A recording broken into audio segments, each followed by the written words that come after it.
let's not hesitate. Let's kick off this episode. Jackson, reintroduce yourself. For anybody who's been listening, they definitely heard you on season 1, but we brought you back now that I'm a host on this season. So reintroduce yourself for listeners who may have missed that episode or don't follow us on Instagram. Who you are, what you do, and what you're all about. Yeah, so my name is Jackson Peos. I am a PhD researcher in the field of clinical and sports nutrition. I currently work as an online trainer and coach living in Bali. On the side of that, I'm the nutrition science advisor for an Australian supplement company, Bulk Nutrients.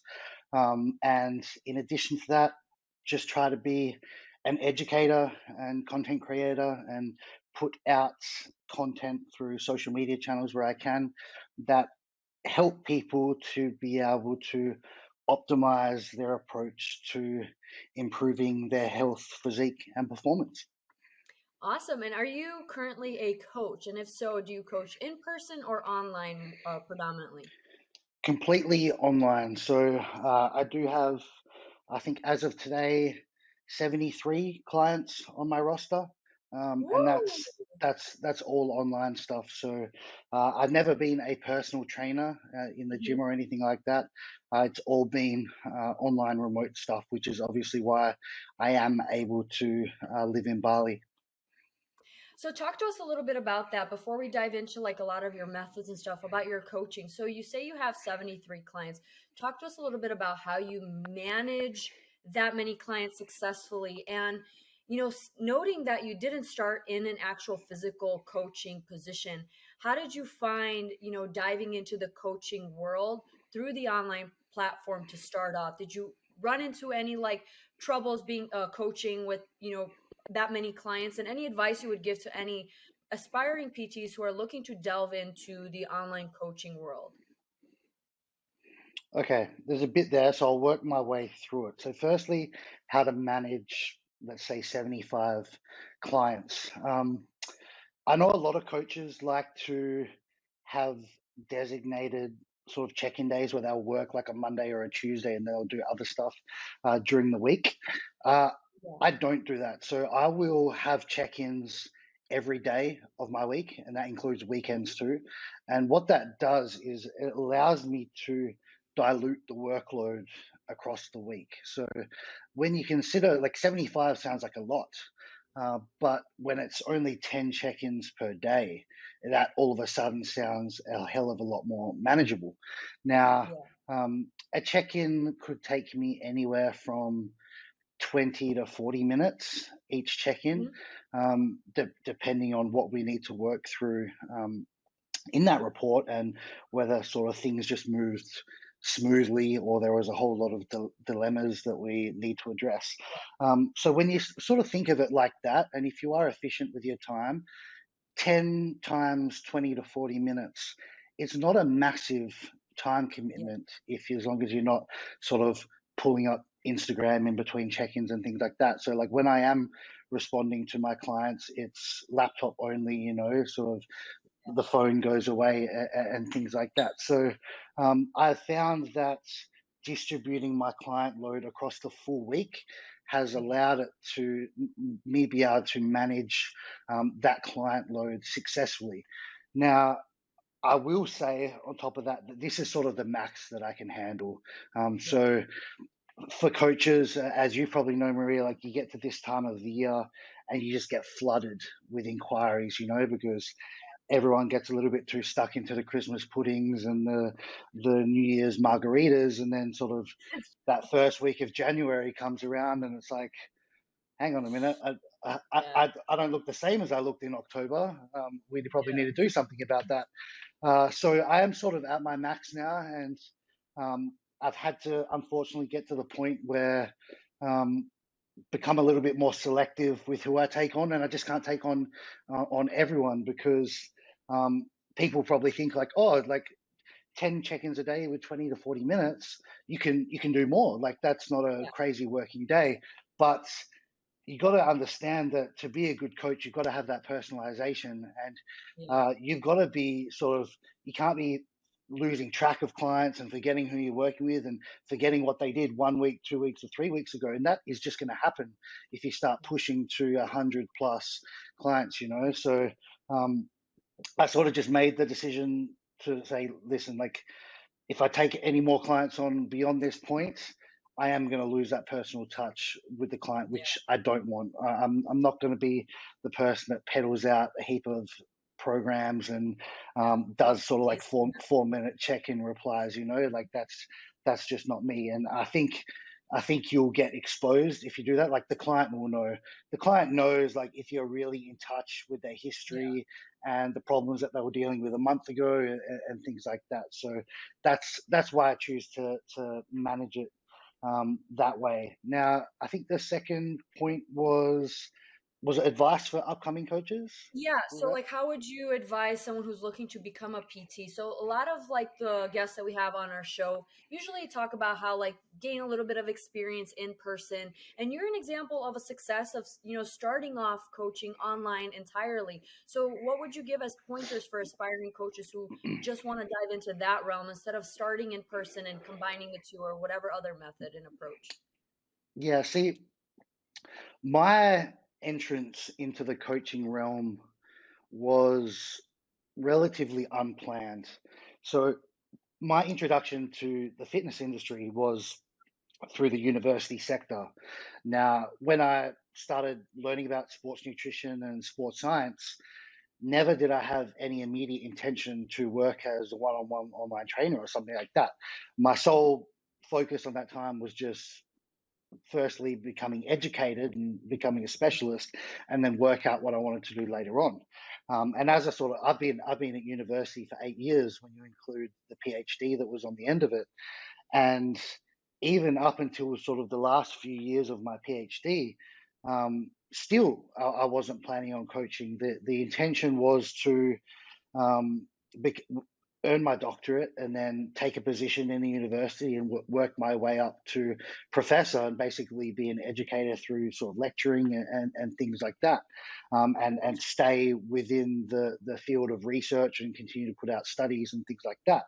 Now, in my final few years of my PhD, obviously I was getting a pretty good handle on how to manipulate nutrition at that point to get a specified outcome. And I had a few friends that were getting ready for bodybuilding shows and training for AFL combines, which is like our Australian rules football. And they sort of knew what I was doing. And I was putting out content on social media at that point with no objective in mind. It was just stuff that I was interested in, and I thought I'm just going to post about stuff that Why not? interests me. And if people like it, then cool. And if people want to talk about it with me, even better. Yeah. So I was starting to generate a little bit of an image, sort of unintentionally, that I sort of knew something about nutrition.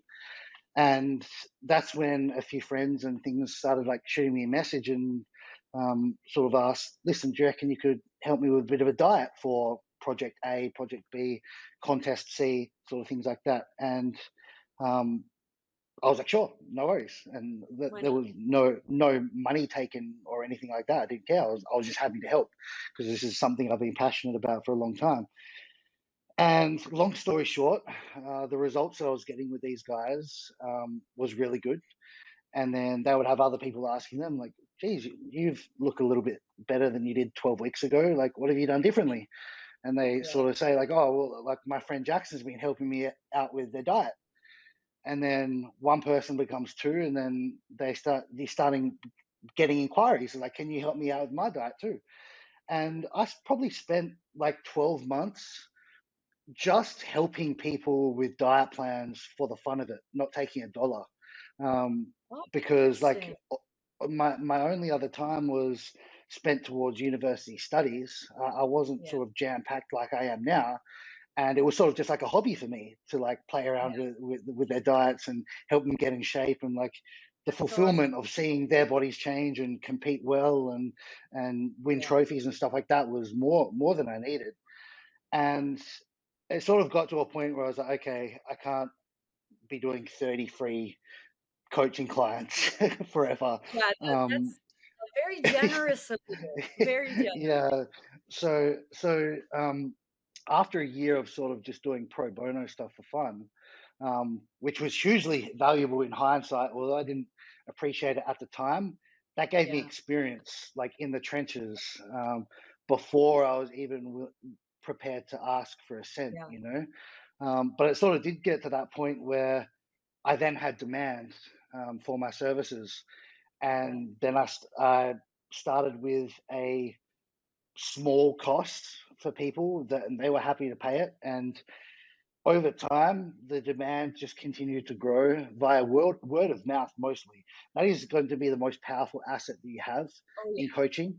If you Even are to a this. good coach, yeah, Yeah. absolutely. If you're a good coach and you get good results for people, the first thing that all of their friends and all the people in their circle are going to ask is, what have you been doing?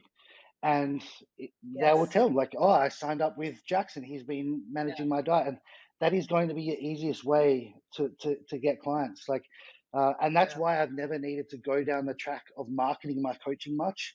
Like, Yeah. if you look through my Instagram, you're not going to see many transformation photos and oh, I've got 2 spots left for January, sign up to my coaching. I've never needed to do Yeah. any of that crap, because if you are good at what you do, people will Yeah. advertise for you, you know? Yeah. And I And also think so that ties into the point that you made about like, limiting, be honest with how many clients you can actually take and be personable, because creating those personal connections with the clients that you're working with is going to pay off in the long run. You don't, sure, you can have a good amount of clients to start, give them generic programs, they leave because they realize that, and then what? You got to go searching for more. Whereas committing to exactly. quality versus quantity is only going to compound for you after you put in the work and time with that. And that's what I saw even with my own coaching. Committing to a small group, then they told their peers, and so on and so forth, happened way before I started actually marketing on Instagram. But you did, it's interesting because you talk about how you did a lot of stuff for free where you gained your experience prior to becoming a coach. So even though you weren't in person, you still did that, where you were working in the trenches before installing that coaching business of yours. Yeah, and I think that's probably something that a lot more coaches need to do, at least ones that are trying to sort of come up in this industry. Like, Yeah. everyone sees online coaching nowadays as this, like, they put it on a pedestal, like this dream lifestyle where like I can be having a coconut on Bali Beach on a Tuesday afternoon, you know, and they think like, oh, I want that. AKA your And they want to rush to Yeah. that end goal so quickly, but they forget like that I had to do 5 6 years of stuff before that, which wasn't sort of amazing or Yeah. fancy or anything like that. So I think coaches need to have the ones that are really hungry to come up, they need to be patient. They need to understand that the first few years of trying to become a coach is just going to be education. And if you're not in Yeah. the university sector, you're going to have to be investing in courses and things like that and certifications. And then once you have that knowledge, which is going to take, you're not going to be able to do it in less than a year. It's going to take multiple years. Once you do have that knowledge base, then you need experience. And Yeah. no one's going to pay you $1 if you don't have that experience yet, which probably means that you're going to have to work for free for a little bit. And then Yeah. once you do work with some clients to generate that experience, if you are good, like I said, the word of mouth will spread and you will Yeah. create demand. And then once you have demand, that's when you can start asking for compensation for your services. Yeah, and like the level of education, constantly reinvesting in yourself will pay off for the what you price yourself and your worth as a coach. And in an industry that, to some, especially as big, aspiring coaches, may feel oversaturated. I'm a whole believer that there's so many people in the world that need help, that there's not enough of us and there's more of them. So even though it may Mhm. feel like there are like superstar coaches out there and you can't compete with them, well, there are your regular people that live right in your neighborhood that need someone like you, right? So it's like Mhm. investing in your education and know how to value your work. But I do think that, education is key. And oftentimes we see a lot of fitness influencers that do a show and become a coach. And we're just like, oh my goodness. So prioritize in your education, please. If you're listening to this as an inspiring coach, whether it's a certification for your country or other certifications that you can get, because usually with online, in-person session coaching, you need to have like a certification. So like here it's NASM or ACE for most of our gym facilities. But as an online coach, don't really have a regulation for that, right? You can have someone who just says, "Hey, I'm Hmm. going to coach you." So be stand out amongst them and educate yourself so you're guiding people the right way. That would be my biggest takeaway. Please, please, please invest in education. And it doesn't have to be a PhD or going to college. There's hella certifications. Clean Health has an immense amount Absolutely. of them. Talk a Mhm. little bit about your approach. We talked about your approach with nutrition. What is that? So, what did you do? What is your take on how you navigate nutrition with yourself, with your clients? Is it different? How so? Yeah, so like I know there's a lot of coaches out there that are known for like a certain style, you know? Hmm. Like there might be like Cliff Wilson's like high carb backloading into contest prep, or like the Renaissance periodization, super high carb, low fat, like certain styles like that. Um, my style is going to vary heavily depending on what sort of person that I'm working with. Like if I have a competitive athlete where the sole objective is to earn the highest placing possible or to Yeah, optimize the physique or performance result, then I'm going to pay a whole lot more attention to the minutiae. And by minutiae, I mean meal timing, food sources selected, peri workout nutrition, things like yeah, that. Whereas if I'm working with someone more in the Gen Pop sector, that stuff becomes a lot less relevant for them. And yeah, I'm not gonna focus on those things so much because when you are coming from working with someone from the Gen Pop, you only need to tweak some minimal variables for yeah, them because often they're doing things so bad in the previously. You only yeah, need to change some very simple things, and you can start getting progress right away. And if you overwhelm them with all these things that they need to worry about, often it can backfire on them, and they think, "Holy crap! Like I didn't know what I signed up for here." So with a Gen Pop client, I like to um, adjust the smallest amount of things that I can to start achieving progress and yeah, to focus on maximizing adherence for them as much as possible. yeah, However, when I'm working with an athlete, often their eating approach was substantially better yeah. previously than the Gen Pop client. So they're already doing things sort of 85% good. It's how do we take them to sort of like That 95, next, 99% good? And that's by tweaking those very small variables that perhaps aren't going to matter so much on the outcome for the Gen Pop client. So that would be the best way that I can sort of summarize my approach is just a very unique customization based on who I'm working with. yeah, and the science is the same, right? We learn the same things that for the most part when it comes to like certifications and just education in the science of nutrition, right? And oftentimes, you see those coaches that become so nitpicky down to the hour of what you have to eat, what you have to drink. There's a time and place, right? And it's important to assess your client before you're applying the approach for nutrition, for training, and you're like 100%. Like when it comes to a general population to an elite athlete, depending on the range of your roster, you can't apply the same things. If anything, you're going to start isolating yourself to if you like a certain style, then you can isolate yourself to coach a certain group of people. But if you're trying to reach as many people as possible, your goal is to be as flexible as possible with your coaching and know that just because it worked for one person or a majority of people does not mean it's going to work with that other person that you're working with. That was Yeah, like my I first think, go I ahead. made as that was the first mistake I made as a coach. Was I thought that I learned everything I learned and it's going to work for everyone, and really quick, like I'm talking less than a month, I was like, yeah, this is not working the way I wanted to. And that's when you start learning how to read your clients and provide them the tools that they need, right? Their toolbox is going to look different than other people's toolbox. Once they master the basics, then you can start implementing all of the nitty gritty details. But let's work on one thing at a time, because like you said, they get overwhelmed, they get burnt out, they feel like they can't do it anymore, they get frustrated, and they go back to doing like keto or something crazy. And Mm. it's the most frustrating thing, but it happens all the time.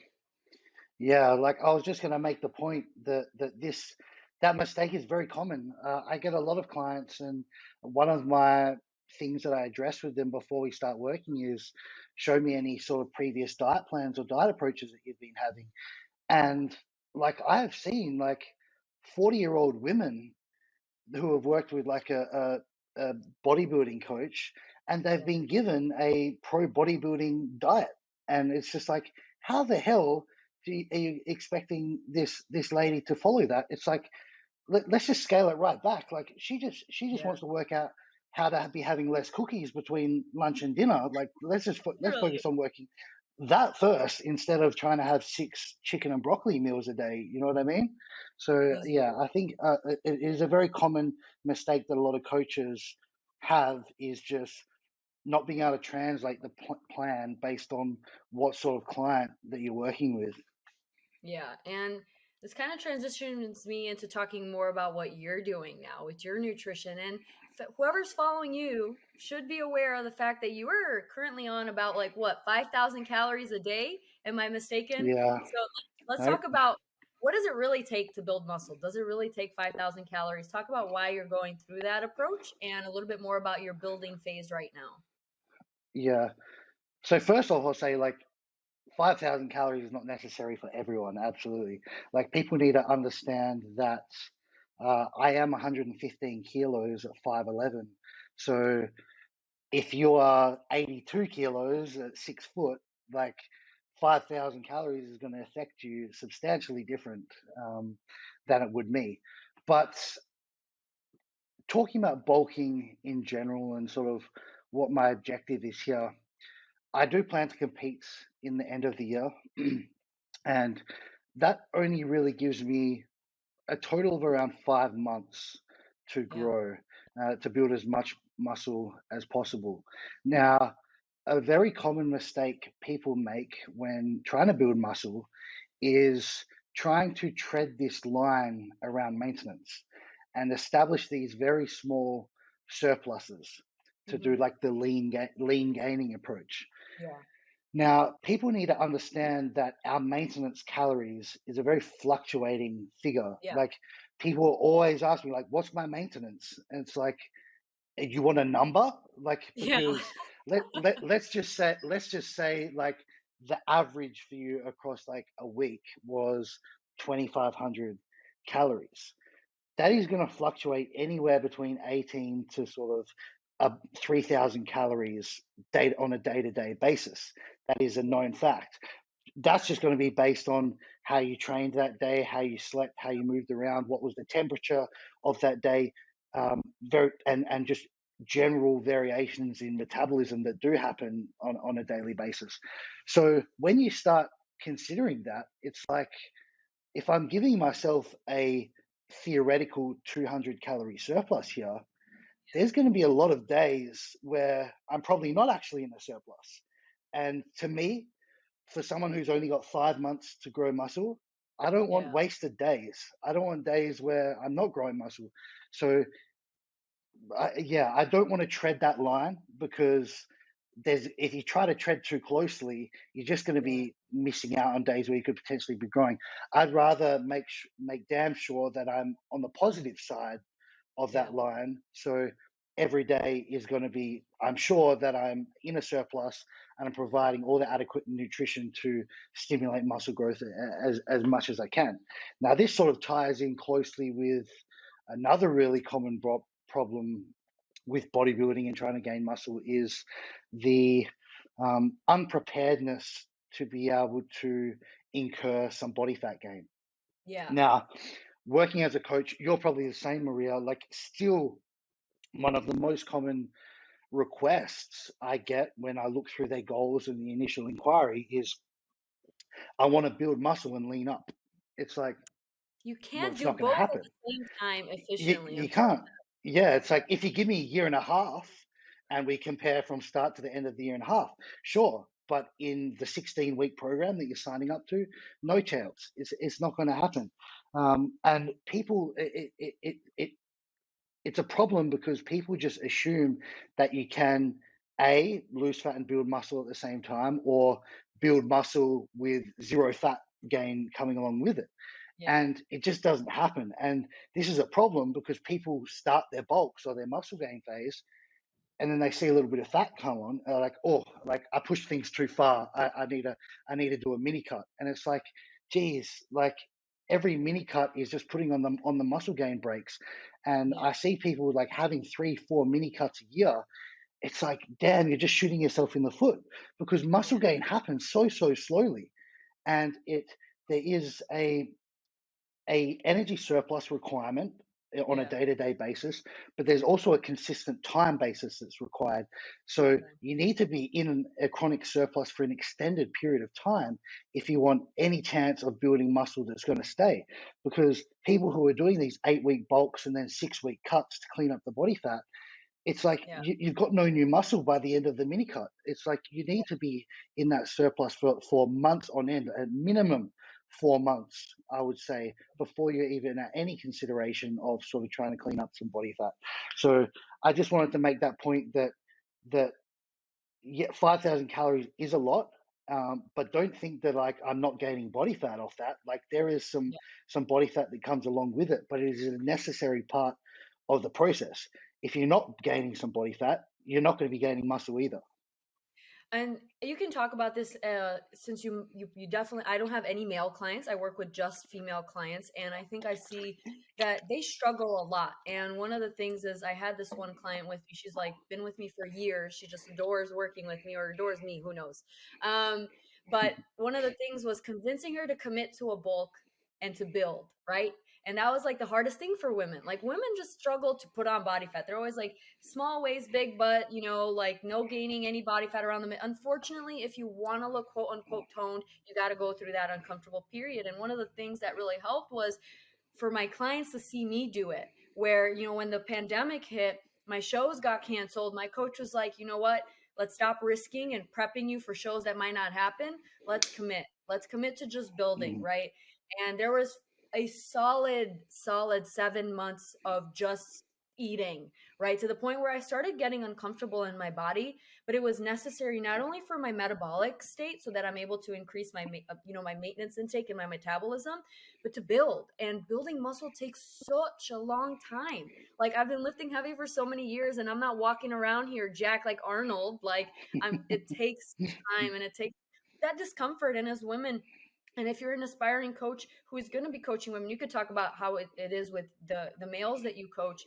It's important to be there for them mentally, right? Because there are going to be the days when they're going to text you 3 weeks in and be like, yeah, no, my pants are fitting a little tighter. I can't do this. And it's like, okay, but what is your goal, right? If that's your goal, you got to keep reminding them that that's what's necessary for growth. It's necessary to be uncomfortable for a little bit. And you know what? Thick season is always the fun season. You get to eat all the fun foods, have all the energy to train and push your strength, right? Deficits, they're in my eyes, they're easy because you're just, restricting whatever, but it's like, your energy drops, everything drops, mm. right? Flourish when you're fed, right?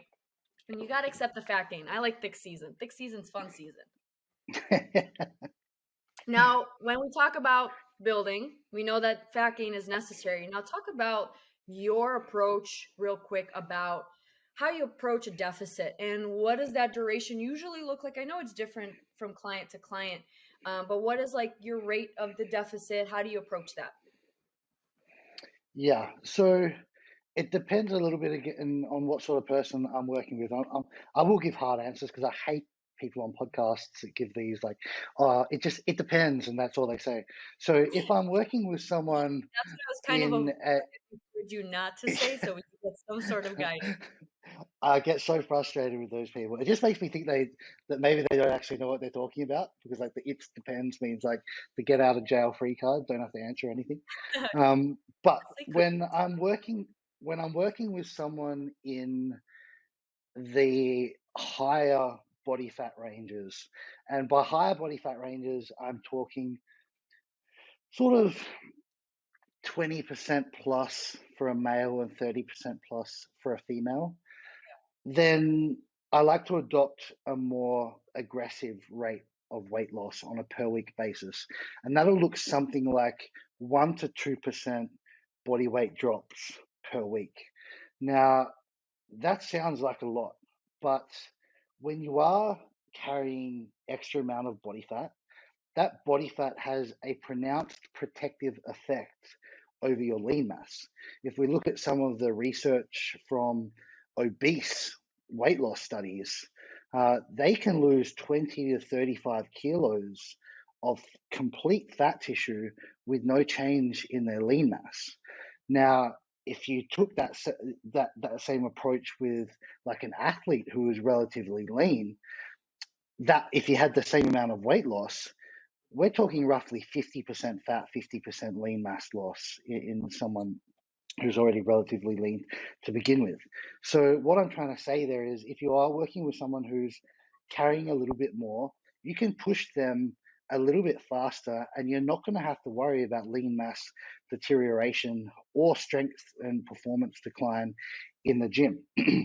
Now, the other benefit that has is when you are having someone who's above 20 or 30% body fat, that is enough fat to be covering all definition whatsoever. So you're going to have to lose like a solid 5 to 10 kilos of fat tissue before you're probably going to notice much visual change in your photos. So if you just adopt a really slow rate of weight gain with these people, often you get a lot of buyout because they've dieted for 6 weeks and they've dropped 3 kilos and they look exactly the fucking same as when they started. And they're like, geez, screw this. Like, what's the point of this dieting crap? Like, I look the same.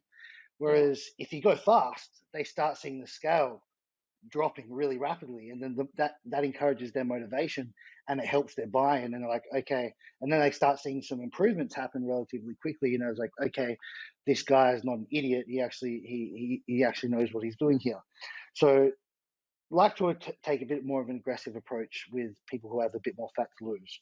Now, when we're working on the other side of the spectrum, athletes, people who are already relatively lean to begin with, we want to adopt a slightly slower rate of weight loss because, as I touched on, the leaner you are, the more susceptible you are to losing a proportion of lean mass in your weekly weight losses. So somewhere between 0.5 to 1% body weight losses per week is a pretty safe range for a male person who's sitting in like the 15 to 10% body fat range, or like a 25 to 20 for like a female. Now, if you're going even below that, that's when we start approaching sort of like contest figures, you know, below 10, below 20, and getting down into those like single digits. That's when you want to go even slower.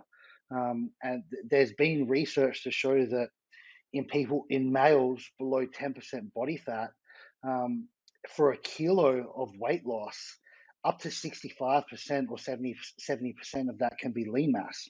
So you go too fast, you are just going to be sacrificing lean tissue at that point because you don't have a whole lot of body fat left to lose. So basically, the fatter you are, the faster I go.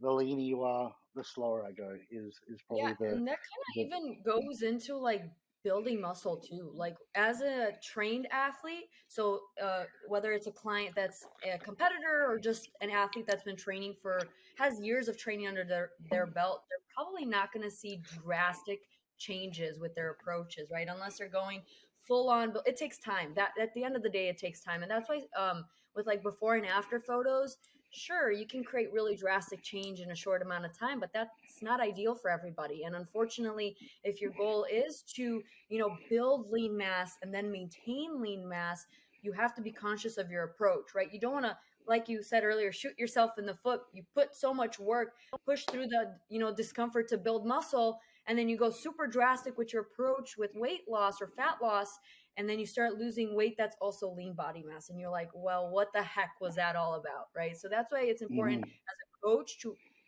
when clients are hesitant, I think the best thing that works for me is to explain why we're doing things, right? Give them both of the options, right? What they want and what, my recommendation is, and talk about what gets you where, right? What is your goal, right? This is my recommended approach. You want this approach. Let's talk about what will happen with both. So then they're aware of why you're just going slow, or why they're not seeing drastic change, or why they are seeing drastic change. oftentimes we kind don't get into that mindset of just prescribing. Let's educate. Educating empowers your clients, and Hmm. your goal is not to have your clients for the rest of your life, right? They should be able to take on the Exactly. knowledge. I learned this. That's how you know you're a good coach, when your client can go teach someone else what you taught them. That's my ultimate goal as a coach. How do you go about your approach with education on with your clients? Yeah, I value it very highly because if athletes are a little bit different, but for Gen Pop, if they understand why they're doing something, you have a substantially better shot at them buying into it. If they don't Yeah. understand why they're doing something, they're like, no, I don't know about this crap, you know? Like I said, athletes are a bit different. A lot of the time when I'm working with someone like quite high end or like one of my pros, they'll be like, I don't care. Like, just give me the best approach. Like, I don't want to Yes. spend my like brain power on. I don't want to worry Yes. about that. I trust you. Like, you do your thing. Yes. But Yes. Gen Yes. Pop, they will have a lot more questions, and they would have heard things in the media, and perhaps your approach is a little bit different than what they read in Woman's Weekly or what they heard at the hairdresser or something. Yeah. And so it's your job to try and clear up a lot of that confusion for them, because if they do have confusion or lingering doubts in their mind, then it's a lot easier for them to be like, yeah, I'm not going to do that today because he probably doesn't know what he's talking about. But if you can explain the rationale really strongly for them, provide evidence when you can, and that's something that I try to do a lot of the time. Yeah. Same. Gen Pop, they're I don't like using the word sucker, but like if you can provide them with a study, like a Yeah. lot of the time they ain't even reading the study, like, oh, he's got studies. Like, okay, like Whoa. yeah, this is serious, this is serious stuff, you know. But like we joke about it, but if you can provide that evidence, Yeah. it's often very, very powerful when they're like, okay, like I'm not going to question this stuff anymore. So Yeah. uh, like that's good coaches will be able to do that. Shitty coaches, they'll get exposed when asked questions, and instead of explaining why they're doing something, they'll just say, just follow the plan. It's like that's not the way to Red handle those situations. everybody. Yeah, That's a that's red. a huge red flag. If your coach can't explain why he's made a change or why he set something up in a certain way, then he probably doesn't really know what he's talking about or how he's approaching things. So yeah, I do value that Yeah. very highly. And in every check-in, that if I'm making adjustments to a program, I say I've made adjustment A because blah blah blah, and Yes. I've changed this to this because of blah blah blah, instead of just being like, here's the new plan for week 3. You know?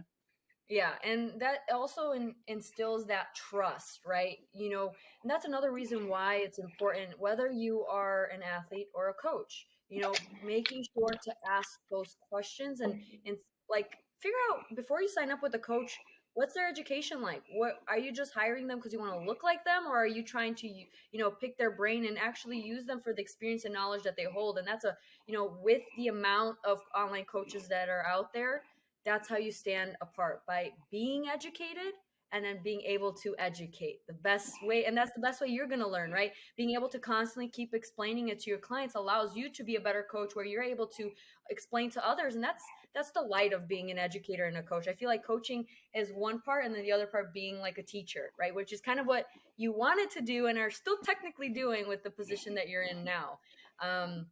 One question I forgot to ask earlier is, we were talking about how you've reached a cap with your clients, and this is something that can be tricky for new coaches because they want to have a lot of experience and a lot of clients. What is your inquiry process like? Do you ever turn clients away, and if so, how do you go about that for like potentially keeping them interested, or what is your system for that? Yeah. If I've so firstly, my inquiry process is, if anyone wants to get in contact with me, they'll go through my website. I have a Hmm. coaching page where I have all my options for coaching, and then we'll have basically 3 options where they can submit a nutrition inquiry, a training inquiry, or if they want to speak to me more in depth, they can book in a video consult. So depending on the inquiry that they choose, I ask a whole lot of questions about sort of what was your diet history like, what are your goals, Yeah. what is your current approach like, blah blah blah. So that's basically how I streamline it. And that questionnaire process is fairly in depth and often gives me a pretty good idea of what sort of person I'm potentially working with here. Like, for example, if I get the goal written in there saying, I want to shred up and build muscle, it's okay, we're probably coming from a low level of fitness knowledge here. So I've got to cater my approach to that person. That's an example there. Now, if I do have someone who I can tell is extremely motivated and ready to sort of put in the work, then I really try to find some way to incorporate them into my coaching because they're the people that I just love to work with. Yeah. When someone's like putting their all in, you'll be the same. When someone's putting their all into the program, you want to double down and give Yes. even more. You know what I mean? Those are 110% the there. diamond Whereas, clients. Diamond in the rough where yeah, you have like, exactly. every coach wishes for those clients all the time. Yeah. Check-ins come on time, the photos are there, the report's complete, all those things. But then you get some other clients where it's like they sort of half-ass it, and you can tell when they miss check-ins and they haven't filled out the report right, and they forget to send their photos, and it's like it makes it hard for you to want to give your 100% to that person when it's not coming Yeah. back to you. So generally, I can also work out if I've got one of the clients like that through the inquiry process. And there is usually some pretty telltale signs of someone that's sort of wants to improve their physique, but also isn't prepared to make many changes to their lifestyle. And that's Yeah. one thing that people really, I wish more people understood. It's if it's not causing you some level of pain, it's not going to be causing you any change. Yeah. And so if you want to get in shape, if there's not some discomfort that's coming along with the process, don't expect to arrive at that outcome. So when I do get a client inquiry that comes through and they're saying things like, um, I want to drop some fat, but I want to be able to still have pizza night with the girls, and also I want to be able to have like chocolate at lunchtime. It's like, okay, well, how committed to are you really? Because you're saying like, yeah, I want result A, but I'm not willing to follow your process. And then it's like, well, that sort of puts me in a tough spot because it's like if you're not willing to follow my process, why are you really coming to me for my Yeah. services? And another thing that I often look out for is when people ask like they'll see client transformations like that you post on your story or things like that, and they'll be like, I'm really interested in your coaching. How long did that transformation take? And it's Red like flag there. Another one. that's a Write that that's a down. that's that's a big red flag. It's like because it's like I want to look like that, but I don't want to give too much time towards it. You know what I mean? Yeah. It's like then again, how truly committed to you are you to this process?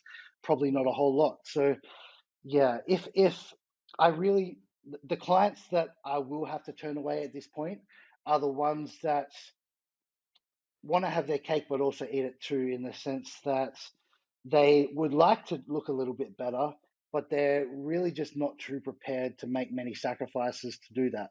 And they're the people that you can give them the best plan in the world, but at some point it's going to require some discipline and some overriding of biological cues that feel uncomfortable to the person. And if the person isn't prepared to endure that discomfort, it doesn't matter what program you've written them. They're just not going to get the results, you know? Have you ever had the experience of having onboarded a client and then having to say like maybe this is not right for you and like you are the one who parts ways with the client, or do you as a coach continue to put faith in that client? Because I feel like, I've experienced that too, where it's like that missing check-ins all the time, non-compliance, and it's that like I want to help them more than they want to help themselves. How do you approach like that situation? Have you ever turned anyone away while they're coaching with you? Yeah, see, like I'm probably a little bit more of a hard ass than you, Maria, but I will still give warnings, you know? So Yeah, I will say I'll be quite straight up, and a lot of my yeah, clients do respect it. Some of them it's too much for them to handle. But I will tell yeah, them straight up, I was like, listen, this week's effort was not good enough. We need to step it up in a big way if you want to stop wasting our time here, or if you want to get value from this program. I'll just say it as bluntly as that, because that's the honest truth. And yeah, if I have to say that 2 or 3 times in a short period of time, then I just tell them straight up, I say, listen, you're not really following the plan here. And a plan that isn't followed isn't a plan that I can adjust. You know what I mean? yeah. Because I have Yes. really no idea how you're responding to what I've prescribed. So Yeah, if I don't know how you're responding to what I prescribed, how can I know what changes to make? And yeah. like before we get to that point, I will try to identify the compliance issues. Like, why are Yeah, you deviating? of course. Is it just simply you're not that committed to the goals, or is there some other problems? Is it a meal timing issue? Is it a meal frequency issue? Is it the way I've structured the eating? I'll try to get to the bottom of that first. I'm not just going to straight up say like, "Listen, you're Cut out." you off. I'm going to try. Yeah, I'm going to try and change a few things to see if Yeah, I can sort of break through.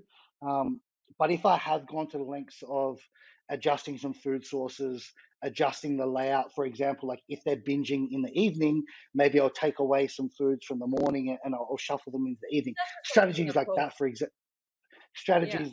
Yeah, if I've gone to the lengths of making those adjustments and still it's like, yeah, like the week went okay, but Thursday, like I had a burger because it was my auntie's anniversary, and then Sunday, like I had a big breakfast, and then I also had like a slice of chocolate cake because it was on special. Like if I'm getting like things like that, then I'm like, okay, listen, yeah. like you're just wasting both of our time here, you know? And that's like just the one thing that like unfortunately as coaches, if you're really committed to your work, it kind of is like a it's like a stab in the heart, right? You're like, you want to help this person so much, but at the end of the day, if they're not willing to want to help themselves, you hit a roadblock. And you are right. I'm kind of a softie when it comes to that. I'm always like, okay, let's hop on a call. What's the issue? And you know, I've only done this once where I just simply said, let's pause this. You have bigger things you need to focus on, and we can revisit this. And this actually happened where my client took a break for a few months and kind of fixed whatever needed to be fixed and then came back. And that was something that I was like, I'm kind of glad that I did. So that, because at the end of the day, it's like for me, it's not the money. I want to be that coach that is able to actually help. If it was for the money, I'd be sending BS programs all the time, but that is not the case.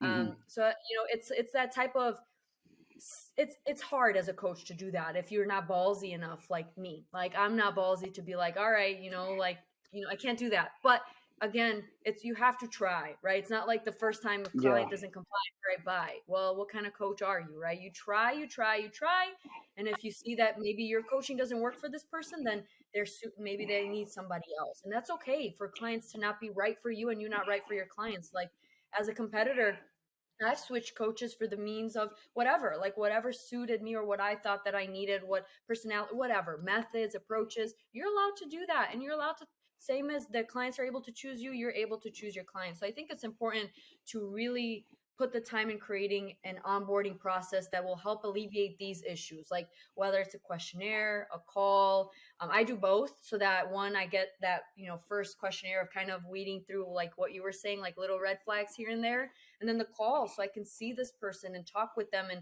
feel them out and create that personal connection before actually saying, all right, welcome to the team. Or unfortunately, I don't think my coaching is right for you, but if you have any questions, I can redirect you to someone who may help you. Right? Like create a yeah. process that works for you because you're going to be working with these people at the end of the day. I think Um, I think you made some good points there. One thing I just did want to add as I was thinking about it is there has been, because it's not a money thing for me either. Like, because like if I lose someone, there's someone to take the place right away. You know, like I'm not like it's not a money thing for me at all. Um, like there has been times where instead of saying, listen, I don't think coaching's the right thing for you right now, because we've tried all these strategies to fix the problems, and you're just not really willing to put in discipline required to achieve the results that we both want. There has been times where instead of that, I've said, because genuinely we only really have these problems in a deficit, right? In a Yeah. surplus, there's rarely non-compliance issues. It's Yeah. usually isolated to the deficit period when we have these clients that are just really struggling to follow the plan.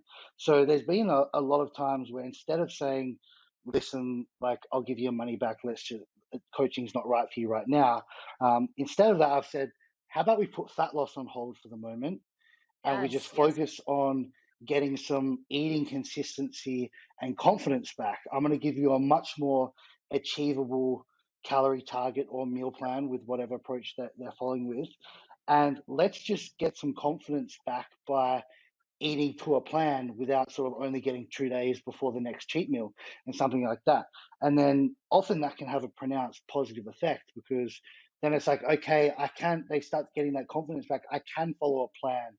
Like I do have self-control, whereas perhaps a few weeks ago, that because they're only getting a 2 day hot streak before the next cheat meal comes around, um, you do that for 4, 6, 8 weeks, and then they have a really good run.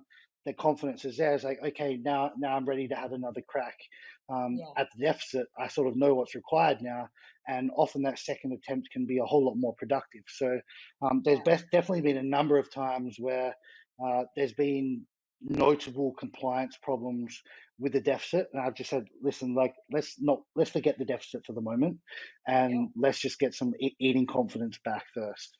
Yeah, spot on. That's like a go-to. The deficits are always tricky especially for Gen Pop. When it comes to athletes, again, different breed, right? We're training for a goal of winning. And it's like, that is like, no, you can hone down the self-control a little bit, even though some athletes kind of tend Hmm. to derail depending on whatever. But it's usually the Gen Pop clients that I see within my own coaching too. And yeah, you just gotta be flexible as a coach. You can't be so rigid. Not every, we're working with human beings, not robots. So you got to kind of find your way around, and that ties back into being personable and being a good coach. That's what a good coach does, right? Yeah. Um, I'll Go ahead. just before we move on, I'll make one Yeah, point for the listeners here. Like, I don't want to give the perception out there that we're expecting 100% compliance from people with coaching. That is extremely, extremely rare, as you would know, Maria. Even with athletes, there's deviations that pop up here and there. So we understand, like you said, that people are human, they're not robots. And it is a very rare case for someone to be 100% on plan week after week. But the yeah, problem comes where it's not small little deviations that are creeping up, it's just blatant choosing to yeah, deviate when they're for no other reason apart from, I felt like having that food. And if you make that poor decision, um, for no reason apart from, like, I felt like eating that, and that happens 3, 4, 5 times a week. It yeah. just becomes very, very, very difficult to make any changes with that person. And that's just the basis of it. Like, you need to feel out the person. And again, like you said, athletes, I'm an athlete, I make mistakes. Even in my prep, my coach listens to this podcast. Sometimes I deviate, and I let him know. I'm transparent what's happening, and I know exactly when I'm deviating or my compliance is low. I say, here's my check-in, I wasn't compliant. Same thing, right? Or the one common mistake you'll see with clients, and I'm sure you've seen it before, it's, this isn't working, can you give me something else? How about working on your compliance before I give you something else, right? You can't change Mm, something that person isn't following, right? You're not following the exactly. IKEA instructions, and then your furniture breaks. You can't blame IKEA if you didn't follow the instructions. So I always use that example with my clients, and they laugh, but it's true, right? You have to try your best to be as compliant as you can, right? And it's okay to have, it's like a range. Like, you don't have to be 100%, but keep trying to be the best that you can be. And if you see that in your athletes or your clients, then they're worth putting in the effort to keep trying with them, because they are trying. But if you see people who don't care, then they're just wasting your time. Know your worth as a coach. Know that your time will be appreciated by someone who's waiting for their spot. That's how you can gauge whether they're a keeper to keep trying, or if you're on your last string, you kind of have to, it's the breakup. You know, it hurts really bad. That I've done it. that And it hurts so bad. that that's all we really ask for as a Yeah. coach is effort, right? Like, Yep. geez, a deviation is so much different when I've got someone that says, geez, Jackson, like I was so freaking hungry on Thursday night. Like my stomach was killing me. Like I had an apple, like just to quench some of the hunger so I Yeah. could get to bed. Versus someone who said, I had a burger on Thursday night because my friend came over. It's like, well, you're just not even trying. You know what I Yeah. mean? Like that, Big. that's two completely different scenarios where they're both having a deviation, they're both breaking plan, but Yep. the circumstances is completely different. If someone is deviating but they're still trying really hard, geez, I'm 300% more likely to really try to help them and to work through this versus someone who if is just taking the piss on the program, then it's a completely different story, you know? Yeah, effort is key. And you know, I applaud seeing that effort. And it's like when that proud moment when the client acknowledges that their effort has been low. And one of the questions in my like weekly check-ins is, what can you do this upcoming week to be better than last week? And that's usually what sparks their reflection of like, I need to improve on this. Like this is what I can improve on so I can be Mm, better for next week, right? So I don't feel how I'm feeling this week. And it's like, think about how you do your check-ins too for our listeners. You have that system to kind of also allow them to self-reflect and be like, oh man, I really didn't do so well this week. I need to be better. There's a bunch of mhm. gems in this podcast. If you've made it this far, you're going to listen to the last 3 gems. Let us know your 3 takeaway tips for coaches and aspiring coaches who listen to our podcast that you'd like to share. It's hard to pick just 3, but Okay, coaches and aspiring coaches, um, spend at least 1 to 3 years with education before you ever consider working one on one with a client. That's tip yep, one. Tip two would be spend some time working with clients for free to build your experience base before you start asking for money. Because one of the things you will discover very quickly is the things that you've read in your courses and your textbooks don't translate the same to everyone. no, People respond very, very differently to the same protocol. And if you don't understand that, you're not going to know how to deal with that when problems arise. So, um, one of the best ways to become a really good coach is to work with a lot of different people and you start to yes, understand just how varied people's responses are to, let's say, just one protocol. Person A might have fantastic results, person B could have terrible results, and you need to know how to deal with both yeah, cases. You can't just say, oh, like that didn't work for that person, like let's let's let them go or something like that. You're gonna have to know how to problem solve. So, yeah, and that only happens with working with lots of different people. And tip three, tip three would be treat your clients with the same effort and empathy as you would like to be treated if the roles were reversed. I yes, think a lot of coaches out there today, they're peddling programs and they're seeking as many dollars as they possibly can, and they're just not personable with the client. And I see it a lot. And I think one of the easiest ways that you can put yourself a leg above in the coaching industry is just really giving a fuck about the person that you're working with. yeah. Caring is going to help you at the end of the day. And it also ties into why you're doing what you're doing. Why are you a coach, right? Are you a coach for the money or are you a coach for the purpose of helping others? And most likely the Exactly. latter is going to be the most successful at the end of the day. Jackson, it was such a pleasure having you on this season of the Industry Leaders Podcast. Everyone, make sure you follow us on Instagram, Clean Health Instagram page, and Jackson on Instagram. You will see him on our page too quite often as he does partner with us and give us a lot of educational content for you. Jackson, thank you so much for joining us today. It was a pleasure. And to everyone listening, thank you for tuning in, watching, listening from wherever you are at your side of the world.